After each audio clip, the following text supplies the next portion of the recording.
मेरे भाई ने अपनी पसंद की लड़की से शादी की थी, लेकिन मेरी भाभी का रंग बहुत ही सांवला था। मेरा भाई अक्सर परेशान रहने लगा, कमज़ोर होने लगा। मैं देखती कि भाई अक्सर अपने कमरे में नहीं, बल्कि बाहर सो रहे होते थे और भाभी के कमरे से आवाज़ आती है। एक रात भाई बाहर सो रहे थे और भाभी की आवाज़ कमरे से आ रही थी। रात जानने के लिए मैं भाभी के कमरे में चली गई, तो सामने का मंजर देखकर मेरे रोंगटे खड़े हो गए, क्योंकि मेरी भाभी तो मेरा नाम अनीता है। मेरे परिवार में मेरे मम्मी पापा और एक बड़ा भाई है। मेरा भाई बहुत ही खूबसूरत पढ़ा लिखा है और उसकी नौकरी भी अच्छी है। जब घर में भैया की शादी की बात होने लगी, तो भैया ने मम्मी को बताया कि वह किसी लड़की को पसंद करते हैं और उसी से शादी करेंगे। मेरे माँ बाप पुराने सोच वाले नहीं थे, इसीलिए उन्होंने खुशी खुशी हामी भर दी कि जहाँ आप चाहोगे वहीं शादी होगी। हम लोग जब रिश्ता देखने के लिए गए, तो हम सभी को मायूसी हुई, क्योंकि वह लड़की पढ़ी लिखी तो थी, लेकिन उसका रंग रूप बहुत ही सांवला था। माँ बाप ने बहुत कोशिश की कि भाई को समझा सके कि तुम इतने खूबसूरत हो और वह लड़की बहुत ही सांवली है, लेकिन भाई की एक ही जीत थी कि वह शादी करेंगे तो उसी लड़की से करेंगे, नहीं तो वह शादी भी नहीं करेंगे। जिससे तंग आकर आखिर हम लोग रिश्ता लेकर चले गए और कुछ समय के बाद भाई की उस लड़की से शादी हो गई। मेरी भाभी में ऐसी कोई कमी नहीं थी जो हमारे परिवार को उससे कोई शिकायत होती, सिर्फ उसका रंग ही सांवला था। बस यही इनमें कमी थी, बाकी तो हर तरह से एक बेहतरीन लड़की थी। इसीलिए हम लोग भी शादी से खुश थे। शुरू शुरू के कुछ दिन तो भाई और भाभी अक्सर घूमने बाहर जाते थे, लेकिन एक महीने के बाद जब जिंदगी नॉर्मल हुई, तो हमारे सामने भाभी के राज खुलने शुरू हो गए। फिर भी जिंदगी बहुत अच्छी गुजर रही थी। मेरी भाभी मेरा बहुत ख्याल रखती थी, इसीलिए मेरी उनसे बहुत अच्छी दोस्ती हो गई थी। क्योंकि मैं अभी कॉलेज में पढ़ती थी, इसीलिए मेरे पास तो समय कम ही रहता था, लेकिन जो भी वक्त होता मैं ज़्यादातर अपनी भाभी के साथ हो जाती थी। वह भी मेरी छोटी छोटी बातों को भी गौर से सुनती, और कभी भी उन्होंने मुझे आमतौर पर भाभीियों की तरह तंग नहीं किया था। लेकिन पिछले कई दिनों से मैं देख रही थी कि मेरा भाई कुछ परेशान रहने लगा था। जो खुशी शादी के शुरू के दिनों में उनके चेहरे पर नजर आती थी, वह खुशी अब भाई के चेहरे पर नजर नहीं आती थी। मैंने अपने भाई से एक दो बार पूछने की कोशिश की, क्योंकि वह अपनी कोई भी बात शेयर नहीं कर रहा था, लेकिन उन्होंने मुझे कुछ ना बताया। लेकिन भाभी तो पहले की तरह खुश और बेफिक्र रहा करती थी। अब भाई की परेशानी को माँ बाप ने किसी हद तक नोट कर लिया था, क्योंकि मेरी अपनी भाभी से भी बहुत अच्छी दोस्ती थी। इसीलिए मैंने भाभी से कहा, आप यह बताओ कि भाई को क्या परेशानी है जो उनके चेहरे से भी जाहिर होती है। वह किसी को कुछ भी नहीं बताते। भाभी ने कहा, मुझे भी कुछ नहीं बता रहे, क्योंकि कई बार मैं कोशिश कर चुकी हूँ। भाई की परेशानी की वजह से हम लोग अभी कुछ परेशान थे कि दिन ब दिन भाई कमजोर होना शुरू हो गया। वह शादी के पहले वाले भाई तो जैसे गुम हो गए थे। पापा ने यह बात कहना शुरू कर दी थी कि मैं तुम्हें डॉक्टर को दिखा कर लाता हूँ, लेकिन भाई ना ही डॉक्टर के पास जाते और ना ही अपनी परेशानी की वजह बताते थे। लेकिन उस समय जो इंसान बहुत खुश और बेफिक्र था, वह मेरी भाभी थी। हालांकि सबसे ज्यादा परेशान तो उन्हीं को होना चाहिए था, लेकिन वह तो परेशान क्या होती, परेशानी का नाटक तक नहीं करती थी। भाई की हालत दिन बिगड़ती जा रही थी।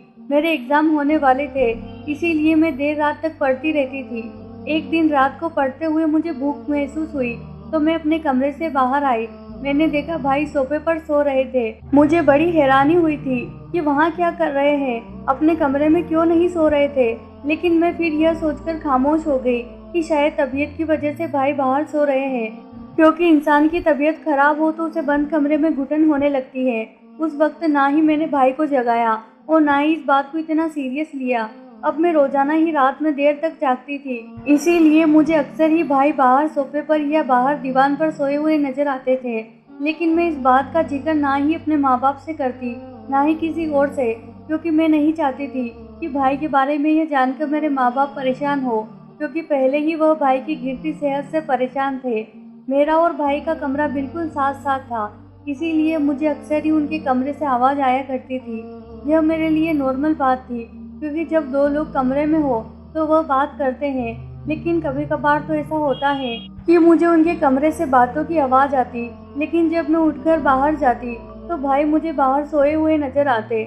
लेकिन एक दिन ऐसा हुआ कि मैं अपने कमरे में पढ़ रही थी, साथ साथ भाई और भाभी के कमरे से आवाज़ आ रही थी।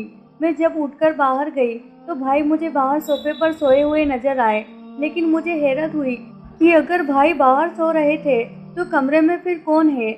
लेकिन जब मैं कमरे की तरफ गई तो वहाँ से आवाज़ आनी बंद हो गई और मैं वापस अपने कमरे में चली गई। लेकिन अक्सर ऐसा होता कि आवाज़ आ रही होती और भाई बाहर सोफे पर सोए हुए नजर आते, और अब तो भाई अपने कमरे में नहीं सोते थे। यह बात मेरे माँ बाप को भी पता चल गई थी, इसीलिए मैंने भाभी से पूछ लिया कि भाई अपने कमरे में क्यों नहीं सोते और रात को अक्सर आपके कमरे से आवाज़ आ रही होती है। उसने कहा कि तुम्हारे भाई को ना जाने क्या हुआ है, उनका दिल कमरे में घबराने लग जाता है और अक्सर रात को उठकर बाहर चले जाते हैं।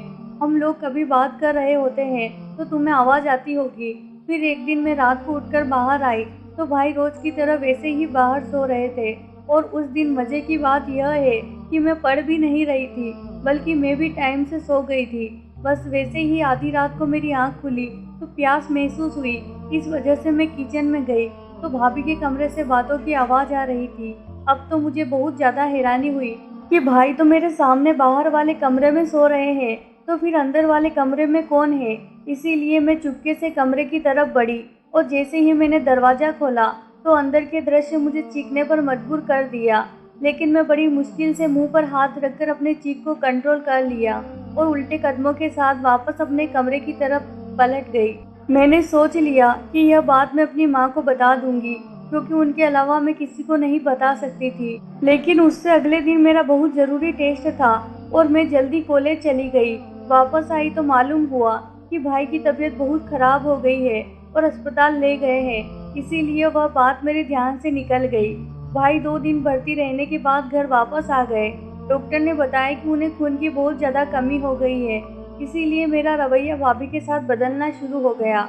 अब मैं उनसे कतरने लगी, लेकिन उन्हें तो शायद किसी की परवाह ही नहीं थी। वह वैसे ही हंसती खेलती सारे घर में चलती फिरती सबका ख्याल रखती। इससे पहले तो मैंने कभी इन मामलों पर गौर नहीं किया था, लेकिन जब से मैंने उनकी हरकतों पर नज़र रखना शुरू किया था, मेरी भाभी अपने कमरे में किसी को जाने नहीं देती थी और कमरे की सफाई वह खुद ही किया करती थी। कमरे से बाहर आती तो कमरे का दरवाज़ा बंद करके आती, और अगर अंदर होती तो भी उनके कमरे का दरवाज़ा बंद होता। इससे पहले मैंने गौर नहीं किया, लेकिन अब मैं कोशिश करती कि उनकी गैर मौजूदगी में एक बार उनके कमरे में जाऊं, ताकि मेरे पास कोई सबूत हो। लेकिन शायद मेरी भाभी को भी मेरी इस ख्वाहिश का शक हो गया था, क्योंकि मैं जब भी उनके कमरे के इर्द गिर्द भी होती तो ना जाने भाभी की नज़र मुझ पर कैसे पड़ जाती है। वह चील की तरह मेरे तक पहुंच जाती। फिर कोई बहाना नहीं रहता था कि मैं उनके कमरे में जाऊं। रात को तो यह सवाल ही पैदा नहीं होता था कि मैं उनके कमरे में जाऊं। बस मेरे पास दिन का वक्त हुआ करता था। लेकिन मेरी भाभी तो अपने मायके भी नहीं जाया करती थी। धीरे धीरे अब भाई की तबीयत ठीक होना शुरू हो गई। उनकी सेहत जो दिन ब दिन गिर रही थी, वह दोबारा से अपनी पोजीशन पर आने लगी है और भाई फिर से पुराने वाले भाई बनते जा रहे थे। लेकिन उनकी बाहर सोने वाली आदत अभी भी खत्म नहीं हुई थी। वह अब अक्सर बाहर सोए होते थे। आखिर एक दिन मेरी भाभी की माँ बीमार थी। भाभी अपनी माँ को देखने के लिए गई तो मुझे उनका कमरा देखने का मौका मिल गया। मैं सफाई के बहाने भाभी के कमरे में चली गई, क्योंकि माँ बाप को मैं इस बात की हवा भी नहीं लगने दे सकती थी। जो कुछ मैं इस कमरे में देख चुकी थी, उसके बाद मैं बिल्कुल भी नहीं चाहती थी कि मेरे माँ बाप को जरा से भी किसी किस्म का शक हो। इसीलिए मैं भाभी के कमरे में सफाई के लिए चली गई। उनका सारा कमरा छान मारा, लेकिन मुझे कुछ नहीं मिला। सिर्फ भाभी की अलमारी लॉक थी और उसको खोलने के लिए चाबी मुझे कहीं नहीं मिली। मेरी बेचैनी खत्म नहीं हो रही थी। मैं जानती थी कि उस रात जो मैंने देखा मेरी नज़र का धोखा नहीं था। मुझे वहाँ से कुछ ना मिला, इसीलिए मुझे वहाँ से बाहर आना पड़ा। मेरी भाभी की माँ की तबीयत कुछ ज़्यादा ही खराब हो गई थी। इसी वजह से वह 2 दिन मायके में ही रही और 2 दिन मेरे भाई ने जैसे बहुत सुकून से गुजारे थे। अब वह अपने कमरे में सोते थे। मैंने कभी भी उन्हें बाहर सोते हुए नहीं देखा, इसीलिए मुझे अंदाजा हो गया कि वह भाभी की वजह से बाहर आकर सोते थे। लेकिन मेरे भाई चुप क्यों हैं? वह किसी को कुछ बताते क्यों नहीं? जरूरी था कि मैं भाई से बात करूं। एक दिन जब भाई बाहर लॉन में बैठे हुए थे तो मैं भी उनके पास चली गई। मैंने कहा कि मैं जानती हूँ जो आप सबसे छुपा रहे हैं। आप भाभी की वजह से कमरे में नहीं सोते, लेकिन बात क्या है? आप क्यों अपने माँ बाप को इस बारे में कुछ नहीं बता रहे? भाई ने कहा, तुम मुझे बताओ, मैं कैसे माँ बाप से बात करूँ? तुम लोग मुझे इस शादी से मना कर रहे थे। उस वक्त मैं जिद कर रहा था। जब मैंने जिद करके शादी की तो अपनी शादी को निभाना भी तो मुझे ही पड़ेगा। मैंने भाई से पूछा कि भाभी का क्या मामला है। अक्सर रात को उनके कमरे से आवाज़ आ रही होती है और कुछ अजीबोगरीब हरकतें करती है। मुझे 2 बार नज़र आया है। इसके बाद भाई ने कहा कि तुम्हें तो 1-2 बार नज़र आया, मुझे तो रोज़ ही नज़र आती है, लेकिन इसका मामला क्या है यह मुझे भी नहीं मालूम। जहाँ तक बात बाहर सोने की है तो रात को मुझे कुछ होश नहीं रहता कि मैं कहाँ हूँ। सुबह उठता हूँ तो मैं सोफे के पास सो रहा होता हूँ। मुझे नहीं पता कि क्या होता है, वह यह सब कुछ क्यों करती है। मुझे तो यह भी नहीं पता कि मैं बाहर आकर सोता कैसे हूँ। मैंने भाई से कहा कि हम दोनों को मिलकर इस बात का पता लगाना होगा। भाई ने कहा कि आगे से वह भी कोशिश करेंगे कि बेहोशी वाली नींद ना सोए, तभी वह कुछ कर सकते हैं।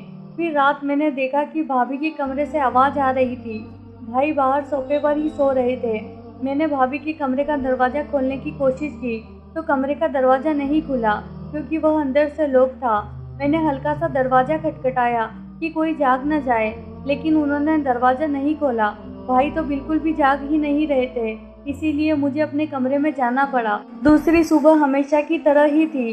भाई उठे तो उन्हें कुछ भी याद नहीं था उनको कौन बाहर लेकर आया था, और भाभी भी बिल्कुल नॉर्मल थी। जब मैंने उनसे कहा कि रात को मैंने आपके कमरे का दरवाज़ा बजाया तो उन्होंने कहा कि उन्हें तो कुछ पता ही नहीं है, वह तो सो रही थी।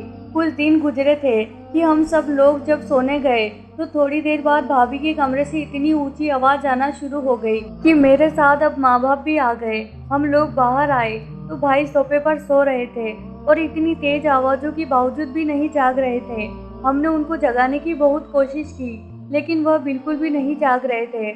हम उनको छोड़कर ही कमरे की तरफ चल पड़े। भाभी ने रोज़ की तरह अंदर से लॉक कर रखा था। मम्मी ने बहुत दरवाज़ा बजाया, लेकिन वह बिल्कुल दरवाज़ा नहीं खोल रही थी। आखिरकार तंग आकर मेरी माँ ने दूसरी चाबी से कमरे का दरवाज़ा खोला। अंदर गए तो वह मंजर जो मैं पहले ही देख चुकी थी, वही मंजर मेरे माँ बाप देख रहे थे। भाभी कमरे के बीच खड़ी थी। उनको इस तरह के भेष में देखकर पापा तो नज़र झुकाकर बाहर निकल गए, लेकिन मैं आगे बढ़कर अपना दुपट्टा भाभी के ऊपर डाला और पूछा कि यह सब क्या है। लेकिन वह अपने होशो हवास में नहीं थी। वह तो ऐसे चल रही थी जैसे कोई नाचने वाली हो या कोटे की तवायफ हो। इन्होंने कपड़े भी ऐसे ही पहने थे जैसे कोई नाचने वाली पहनती है। बिल्कुल इतनी अजीब कपड़े पहनकर वह लगातार डांस कर रही थी। मुझे तो कुछ समझ नहीं आ रहा था। मैं किचन में पड़ी हुई नींद की गोलियां उठाई और पानी में डालकर भाभी को पिला दी। मैं यह देखकर हैरान थी कि वह रात को इतनी आवाज़ आती रही, इतना हंगामा होता रहा, तो फिर भाई की आंख क्यों नहीं खुली। भाभी की हकीकत सबके सामने आ गई थी। इसीलिए मैंने मम्मी को दबे शब्दों में बता दिया कि यह सब मैं बहुत दिन पहले देख चुकी हूँ। इस पर मेरी मम्मी ने कहा कि उन्हें भाभी के माँ बाप से बात करनी होगी। जब भाभी के माँ बाप को फ़ोन करके मेरी माँ ने उनको सारी बात बताई तो मेरी भाभी की माँ ने बताया कि इनके साथ यह समस्या बचपन से ही हो जाती है। कभी कभी जैसे जैसे चांद कम ज़्यादा होता है, इसके साथ यही प्रॉब्लम होती रहती है, क्योंकि यह दिन में खुद को कुछ और समझती है और रात को कुछ और। लेकिन हमने खुद एक बाबा जी से इसका इलाज करवाया था। इसकी बीमारी ख़त्म हो गई थी, इसीलिए हमने इसकी शादी कर दी। लेकिन मैं इस बीमारी के बारे में सुना हुआ था और यही वही बीमारी थी जिसमें इंसान की शख्सियत डबल हो जाती है। वह खुद को रात को चांद निकलने के साथ कुछ और समझने लगते हैं। यह उसके कंट्रोल में नहीं होता। इस स्प्लिट पर्सनैलिटी डिसऑर्डर कहा जाता है। यह सब सुनी तो माँ ने उन्हें अस्पताल ले जाने की ठानी। इस पर मैंने भाई से कहा कि आपकी जो भी हकीकत है आप मुझे बता दे। भाई ने बताया कि तुम्हारी भाभी ने पिछले दिनों मुझे ड्रग्स दी थी तो मैं होश में नहीं रहता था, मुझे बाहर लेटा देती थी, जिसकी वजह से मैं इतना ज़्यादा कमज़ोर होना शुरू हो गया। जब मैंने अपना चेकअप करवाया, इसकी जानकारी हुई तो मुझे एंटीडोज लेनी शुरू कर दी, जिसकी वजह से मैं बेहतर हो रहा हूँ। भाभी की सारी अलमारी की तलाशी ली गई तो ड्रग्स बरामद भी हो गई, लेकिन वह भी अपने आपे में नहीं होती थी, इसीलिए हम उन पर कोई इल्ज़ाम नहीं लगा सकते थे कि वह यह सब जानबूझकर करती होगी। भाई ने जब अपनी बीवी की बीमारी के बारे में पता चला तो उन्होंने आखिरी हद तक कोशिश की और मेरी भाभी पूरी तरह इलाज करवाने के बाद बिल्कुल नॉर्मल हो गई और अब एक अच्छी और खुशहाल ज़िंदगी गुजार रही है। अंत में मैं यही कहना चाहूँगी कि हमेशा जो नज़र आता है वह सच नहीं होता। तो प्यारे दोस्तों, कैसी लगी आपको हमारे आज की कहानी? वीडियो पसंद आए तो वीडियो को जरूर लाइक कीजिए और हाँ, चैनल को सब्सक्राइब करना बिल्कुल ना भूलें। धन्यवाद दोस्तों।